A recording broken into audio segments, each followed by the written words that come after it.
Hello everyone, एक बार फिर से आपका स्वागत है हमारे इस चैनल पे, जहाँ पे आज हम आपके लिए लेकर के आए हैं प्रिलिमिनरी कॉन्ट्रैक्ट्स के बारे में एक छोटा सा टॉपिक, जहाँ पे हम डिस्कस करेंगे ऐसे कॉन्ट्रैक्ट्स के बारे में जो कि आपकी कंपनी के इनकॉर्पोरेशन से पहले किए जाते हैं।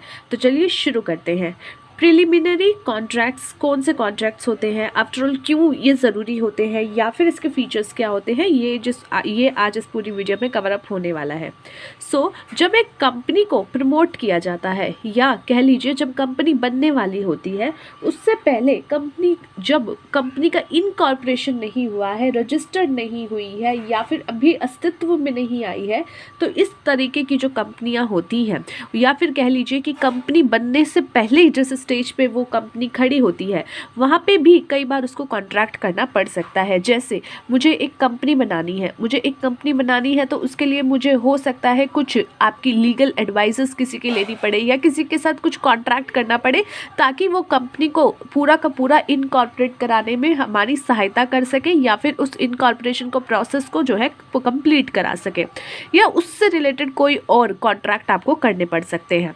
तो ऐसे सिचुएशन में जहाँ पे कंपनी अभी एग्जिस्टेंस में नहीं आई है, पर उसके प्रोसेस या फिर इनकॉर्पोरेशन से पहले जो कॉन्ट्रैक्ट्स किए जाते हैं, उसको बोला जाता है preliminary contracts. At the time of promotion of company, promoters may enter into various contract with parties like lawyer or technicians to enter into contract to buy property and machine on the behalf of new company. कई बार क्या होता है, जो promoter होता है, promoter कौन, वो व्यक्ति जो कंपनी का पूरा रजिस्ट्रेशन का प्रोसेस करा रहा है, इनकॉर्पोरेट करा रहा है, उसको प्रमोट कर रहा है। तो वो पर्सन क्या करते हैं, कई बार लॉयर्स, टेक्नीशियंस, इन सब के साथ कॉन्ट्रैक्ट करते हैं, ताकि वो क्या करें, कंपनी के बिहाफ पे प्रॉपर्टी ले, मशीनरी ले और ये सारी चीज़ें ले। तो इसलिए कई बार उनको कॉन्ट्रैक्ट करना पड़ता है। All such contract which are entered into by promoters before the incorporation, और ऐसे सारे कॉन्ट्रैक्ट्स जो कि प्रमोटर्स द्वारा इनकॉर्पोरेशन से पहले किए जाते हैं, उसे कहा जाता है प्रिलिमिनरी कॉन्ट्रैक्ट।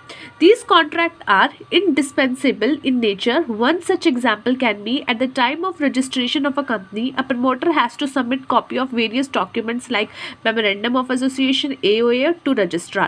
जो इस तरीके के कॉन्ट्रैक्ट्स होते हैं वो क्या है, इंडिस्पेंसिबल है, ठीक है, नेचर में। और जैसे कि अगर आप जो है प्रमोटर हो और आप जो है कंपनी को रजिस्टर्ड कराने जा रहे हो, तो आपको कुछ डॉक्यूमेंट्स देने पड़ते हैं, जैसे MOA, AOA।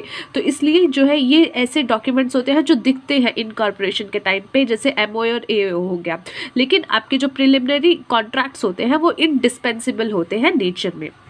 To prepare such documents, promoter seek legal assistance. अब जैसे आपके MOA है, AOA है, आपको जो है ये सबमिट कराना है इनकॉर्पोरेशन के टाइम पे, और ये सबमिट कराना है तो आपको ये सब बनवाने पड़ेंगे। इसके लिए आपको लीगल एडवाइसेस लेनी पड़ेगी, इसके लिए आपको जो है कुछ असिस्टेंस लेनी पड़ेगी। तो इस सिचुएशन में क्या होगा, to prepare such document, promoter seeks legal assistant and resultantly they enter into contract with some legal representative. और इन्हीं सब चीज़ों के लिए, इन्हीं सब डॉक्यूमेंट्स को प्रिपेयर कराने के लिए इनकॉर्पोरेशन में जो भी आपकी जो है ज़रूरी चीज़ें हैं, उसको कंप्लीट कराने के लिए आप लीगल असिस्टेंस ले सकते हो, लीगल रिप्रेजेंटेटिव के थ्रू आप कॉन्ट्रैक्ट कर सकते हो।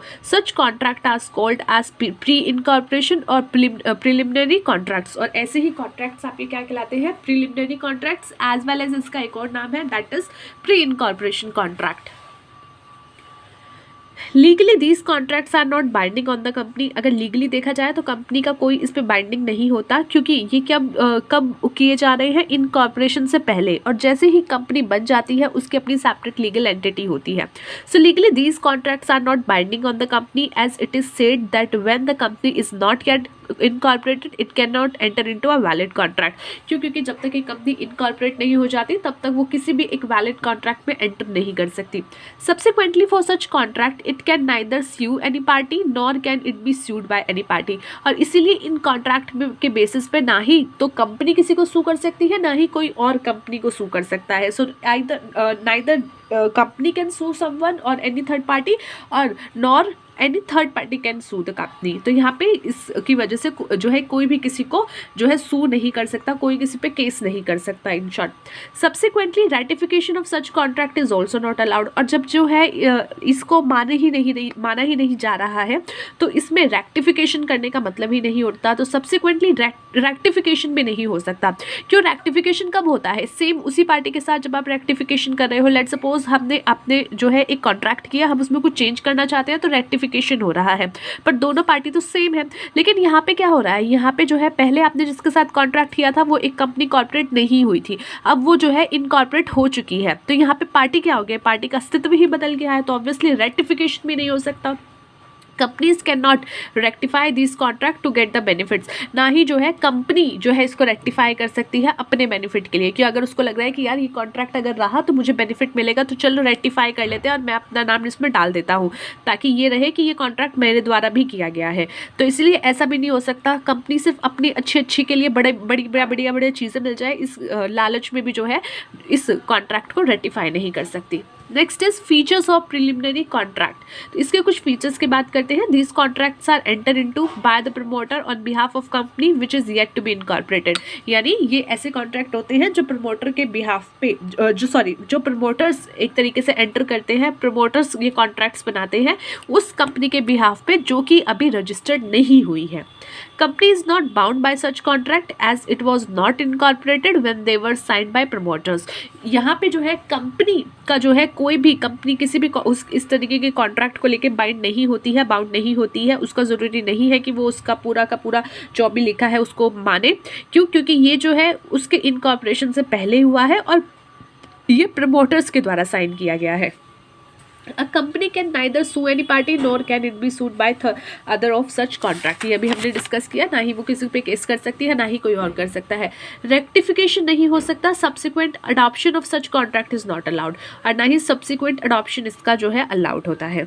सो ये था गाइज आज का छोटा सा टॉपिक जहाँ पे हमने डिस्कस किया योर प्री इनकॉर्पोरेशन कॉन्ट्रैक्ट, जिसको आप प्रिलिमिनरी कॉन्ट्रैक्ट्स के बारे में भी जानते हो।